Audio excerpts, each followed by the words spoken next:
Assalamualaikum warahmatullahi wabarakatuh. Hamdan syukran lillah amma ba'd. Sahabat manusia plural yang saya hormati dan saya banggakan. Kita tahu sama-sama dan kita menyaksikan sama-sama 3 hari ke belakang Presiden Jokowi itu memanggil atau mengumpulkan 6 ketua umum partai politik pendukung pemerintah minus Nasdem.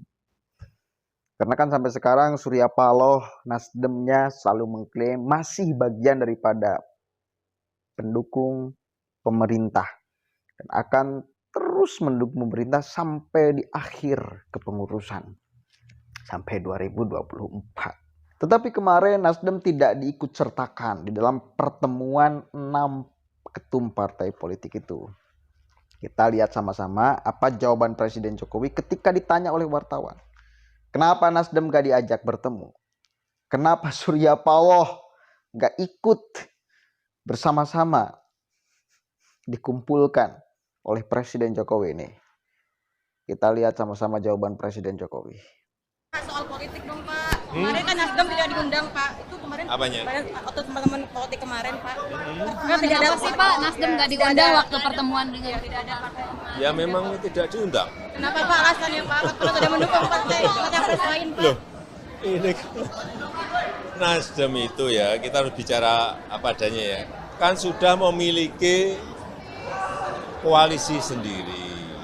Dan ini gabungan partai yang kemarin berkumpul itu kan juga ingin membangun kerjasama politik yang lain. Mestinya ini kan memiliki strategi besarnya apa? Ya masa yang di sini tahu strateginya, kan mestinya tidak seperti itu. Ada pembahasan Jadi wajar-wajar, dalam politik itu wajar-wajar saja, biasa. Dan saya itu adalah pejabat publik sekaligus pejabat politik. Jadi biasa kalau saya berbicara politik ya boleh dong. Ya kan? Saya berbicara berkaitan dengan pelayanan publik juga bisa dong. Ya memang itu tugas seorang presiden. Hanya memang kalau sudah nanti ada ketetapan KPU, saya itu. Ada pembahasan tentang Ganjar Prabowo nggak Pak? Gimana? Ada pembahasan tentang Ganjar Prabowo nggak Pak kemarin? Kemarin ada pembahasan tentang Ganjar Prabowo. Nah, yang dibicarakan banyak sekali, 3 jam, banyak sekali. Rinciannya apa saja Pak? Apanya? Semuanya dibicarakan. Koalisi besar ya Pak? Koalisi besar ya Pak? Semuanya dibicarakan, bukan itu saja. Semuanya dibicarakan. Yang berkaitan, utamanya yang berkaitan dengan politik negara.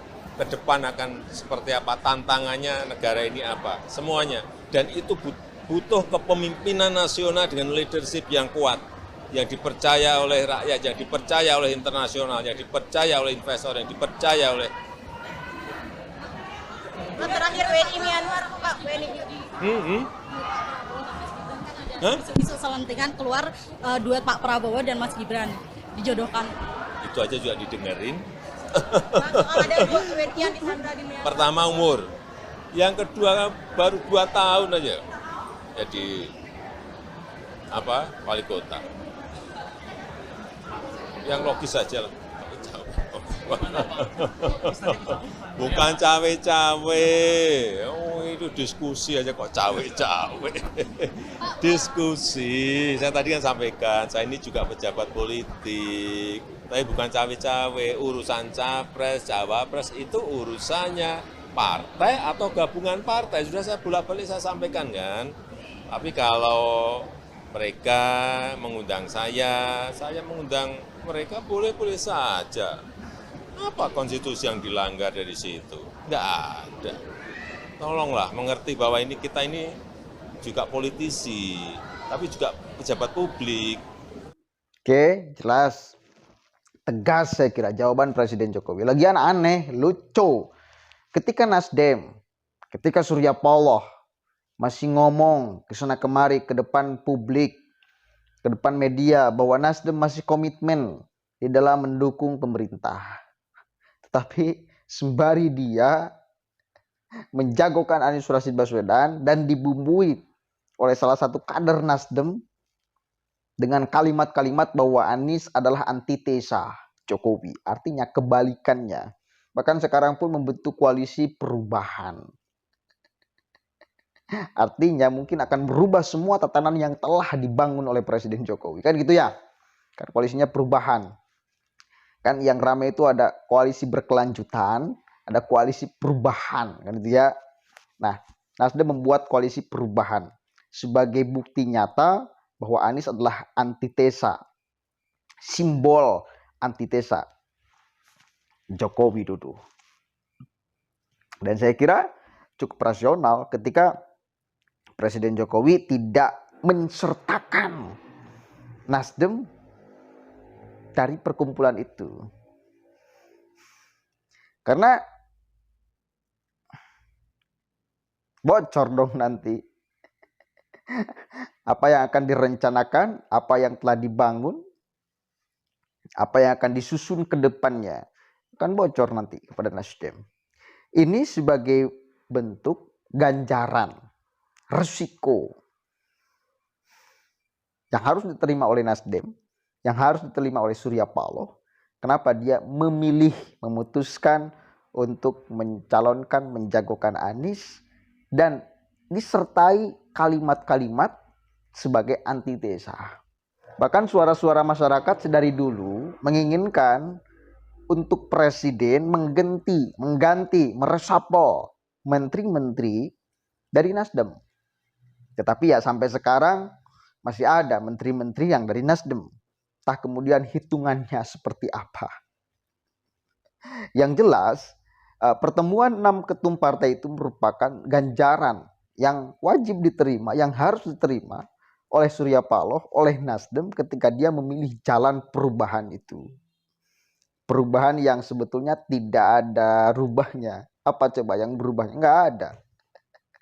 Para pengamat itu sampai mengatakan udah hampir setengah keliling Indonesia, pertama yang dideklarasikan menjadi bakal calon presiden dan pertama yang gembar-gembor ke sana kemari sebagai koalisi perubahan, tetapi sampai sekarang nggak ada berubah apa aja coba. Apa kemudian yang menjadi ciri yang sangat signifikan bahwa Anies memang membawa ide perubahan? Nggak ada. Bahwa Nasdem membawa ide perubahan, bahwa koalisi perubahan membawa ide perubahan? Nggak ada. Semua orang mempertanyakan itu. Artinya koalisi perubahan itu hanya di nama, bukan di ide. Ya artinya koalisi perubahan itu hanya untuk mengantitesis pemerintahan Presiden Jokowi, khususnya Jokowi itu sendiri. Tidak ada esensi. Kalimat perubahan sudah kehilangan makna. Mereka kampanye kesana kemari, warawiri. Nggak ada perubahan yang kemudian digelorakan, nggak ada. Perubahan hanya ada di nama, bukan di makna. Perubahan hanya ada di kata-kata, bukan implementasi dalam dan tertuang dalam sikap, bukan. Hanya di kata-kata, perubahan, berubah. Sehingga perubahan, kalimat kata perubahan itu sudah kehilangan makna menurut saya. Islah. Intinya saya kira sikap Jokowi udah sangat tepat. Kenapa nggak undang Nasdem sebagai ganjaran. Dan saya masih belum yakin nanti Anies benar-benar bakal maju sebagai calon presiden. Demokrat sampai sekarang masih dirayukan oleh banyak orang, banyak partai. PKB kemarin datang. Dan banyak ucapan atau statement dari AHY itu sendiri, dari Demokrat itu sendiri yang sudah menunjukkan ketidaknyamanan dengan koalisi perubahan. Karena mungkin kekecewaan sampai sekarang belum dideklarasikan AHY-nya sebagai bakal calon presiden pendamping Anies Rashid Baswedan. Tapi ya wis lah. Nanti kita akan lihat ke depannya karena semakin kesini semakin seru manuver-manuver partai politik, ketum partai politik makin susah untuk kita baca Dan itu asiknya.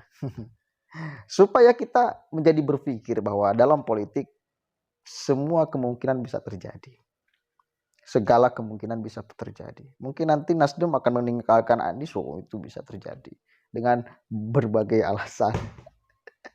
PKS akan meninggalkan Anies, boleh jadi. Boleh jadi. Semua kemungkinan bisa terjadi di politik. Akhirnya Anies tidak punya tiket, ya boleh jadi. Kita lihat aja ke depannya. Semakin seru. Assalamualaikum warahmatullahi wabarakatuh.